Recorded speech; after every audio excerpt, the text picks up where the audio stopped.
Na aula anterior, você viu como utilizar classes e como construir objetos, pois a linguagem de programação Kotlin é orientada a objetos e nós iremos criar classes e utilizar objetos para criar os nossos apps.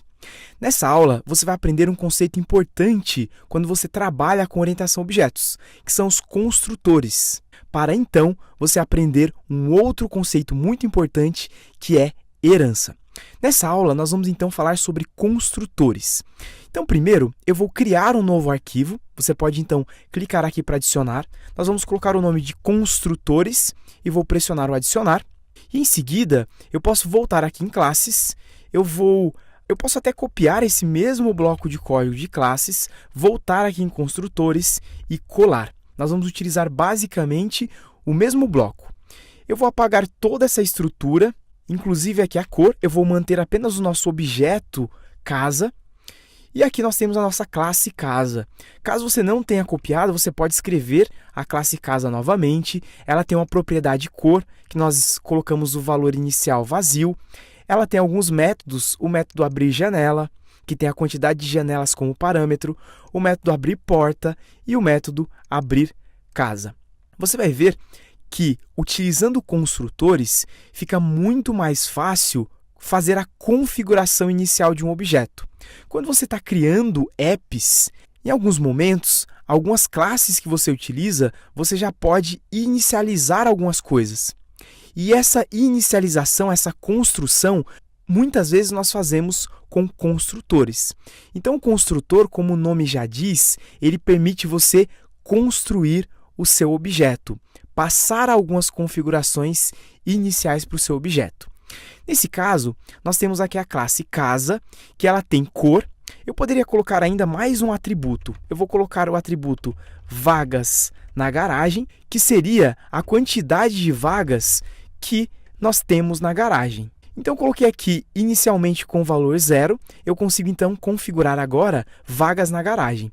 Aqui na minha casa, eu posso utilizar o casa, ponto, e eu posso colocar a cor, recebe, e eu vou configurar então a cor, a amarela, por exemplo. Em seguida, eu posso utilizar o casa, ponto, vagas na garagem, eu posso configurar essa propriedade, eu vou colocar que essa casa tem 2 vagas na garagem.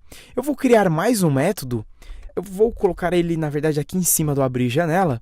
Eu vou criar então mais um método, vou colocar o fun e vou colocar detalhes da casa.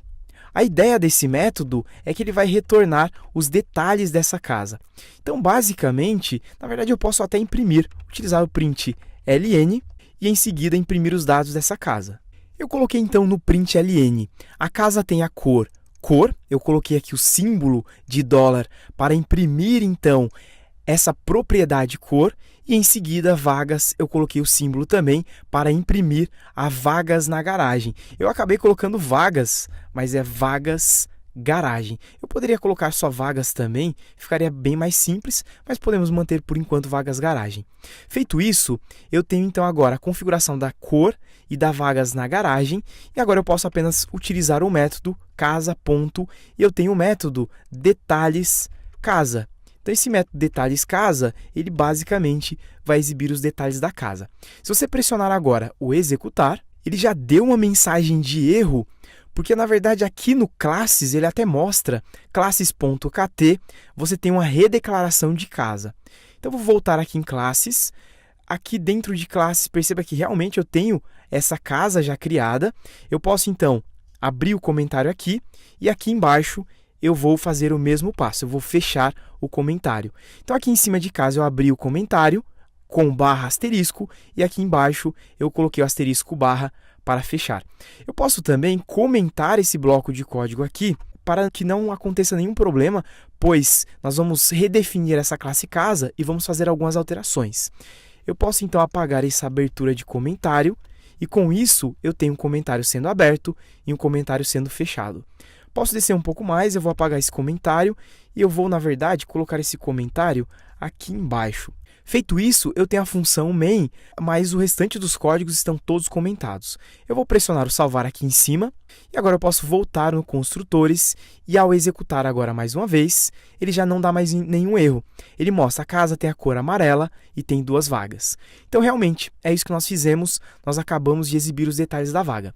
Mas isso você já aprendeu na aula anterior. A ideia dessa aula é você utilizar um construtor para inicializar o seu objeto. Então, ao invés de nós escrevermos essas 2 linhas, utilizando o construtor, eu já consigo fazer essa definição direto dentro da classe. Então, o que eu posso fazer? Eu posso apagar essas 2 linhas que eu escrevi e eu posso passar essas informações direto no construtor. A ideia de utilizar um construtor é você construir o seu objeto. Então, para fazer isso, nós podemos fazer de algumas maneiras.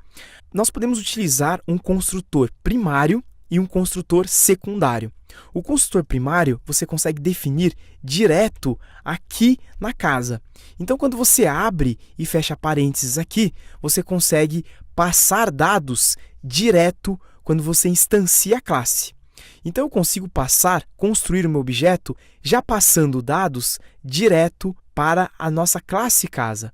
E para passar esses dados, você pode, então, utilizar os parênteses direto na classe. Aqui eu posso passar, então, a cor e falar que a cor é do tipo string, eu vou colocar a vírgula, eu vou passar também as vagas na garagem. Eu vou até colocar um espaçamento aqui, só para ficar mais fácil a visualização. Vou colocar os 2 pontos de novo, e o vagas na garagem é do tipo int. Então, você passa informações para um construtor mais ou menos da mesma maneira que você passa parâmetros para um método.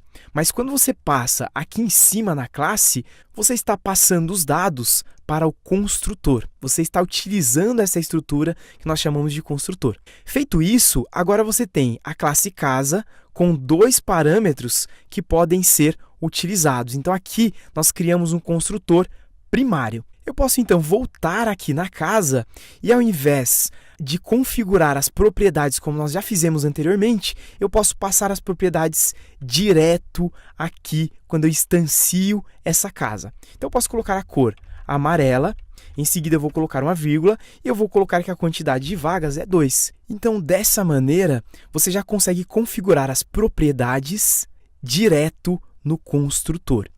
Então, agora, a cor está sendo passada, o vagas na garagem também. Mas eu não estou conseguindo inicializar, pegar esses valores que estão sendo passados no construtor para configurar aqui. Para fazer isso, eu posso utilizar uma estrutura chamada init. Você vai escrever, então, init, abrir e fechar chaves, init de inicializar. Então, nós conseguimos inicializar os dados que nós queremos. Na verdade, o int ele não é usado só para isso. Você pode utilizar o int para fazer configurações iniciais da sua classe. Supondo que a sua classe, seu objeto, ele precise de configurações iniciais, você pode fazer utilizando essa estrutura int. No nosso caso, eu vou então agora apagar aqui. Eu não vou inicializar, eu vou apenas criar a cor e vagas na garagem, e para inicializar, eu vou utilizar o dis. Ao utilizar o dis, você já consegue visualizar informações, você consegue acessar propriedades e métodos dentro da própria classe. Então, eu posso colocar aqui o dis.cor, ou seja, eu estou falando dessa cor aqui, e eu vou colocar que o dis.cor recebe a cor que está aqui em cima, que é passado para o nosso construtor. Eu vou fazer a mesma coisa, dis.vagas_garagem recebe, e eu vou colocar o vagas na garagem, que é passado aqui no construtor. Ao fazer isso, eu posso simplesmente executar o app e ele vai exibir a mesma coisa, cor amarela, quantidade de vagas 2. Mas agora eu não precisei configurar as propriedades, eu já passei direto no construtor, para que então esse objeto já fosse construído com algumas informações básicas. Dessa maneira, nós utilizamos aqui um construtor primário. Eu posso ainda comentar aqui o init, eu vou comentar essa inicialização. Eu poderia, por exemplo, apagar esse bloco de código e colocar um print, e você vai observar que essa estrutura vai ser chamada sempre que nós instanciarmos essa casa. Eu vou comentar esse bloco do construtor primário, eu vou colocar /* e vou colocar asterisco barra. Perceba que eu comentei todo esse bloco aqui. E eu vou mostrar uma outra maneira, caso você já venha da linguagem Java, nós utilizamos no Java basicamente essa mesma estrutura. Você vai escrever então constructor, você vai abrir e fechar os parênteses, abrir e fechar chaves, e agora você consegue utilizar o construtor. Você consegue utilizar basicamente essa mesma estrutura, mas você não passa aqui no construtor primário, que fica no cabeçalho da classe. Nós podemos criar essa estrutura construtor direto dentro da classe. Feito isso, eu posso passar os parâmetros da mesma maneira, eu posso copiar aqui a cor e vagas na garagem, posso colar aqui, eu vou apenas colocar um espaçamento e eu posso configurar da mesma maneira. Eu posso inclusive copiar aqui e colar aqui dentro. This cor, recebe cor, this vaga garagem, recebe vagas na garagem. Perceba que da mesma forma, mesmo utilizando o construtor aqui, você consegue passar os parâmetros para configurar as propriedades aqui na nossa classe na mesma maneira. Eu posso então executar e não vai ter nenhum erro. Ele vai executar normalmente. Essa é uma outra maneira de você utilizar um construtor. Nesse caso, nós chamamos de construtor secundário. Mas, utilizando o construtor primário, é muito mais fácil configurar tudo isso. Eu posso, por exemplo, comentar todo esse bloco aqui. Eu vou colocar barra asterisco, asterisco barra. Perceba que eu comentei as propriedades e o construtor. Por quê? Porque utilizando um construtor primário, eu consigo fazer isso de uma maneira bem mais simples. Então, eu vou remover os comentários de um construtor primário. Perceba que eu não vou utilizar nem as propriedades. E para criar uma propriedade utilizando o construtor primário, posso apenas escrever aqui var. Ao fazer apenas isso, eu posso executar o código e ele vai executar normalmente. E ao executar, você já consegue visualizar a casa tem a cor amarela e tem 2 vagas. Então, perceba que nós podemos utilizar um construtor primário ou um construtor secundário. Utilizando o construtor primário, nós conseguimos, de maneira muito mais simples, fazer essa configuração. Nessa aula, você viu como utilizar construtores. Durante a criação de alguns dos nossos apps, você vai observar que algumas classes, na hora que você estiver instanciando algumas classes para desenvolver apps para o Android, você vai ver estruturas parecidas com essa.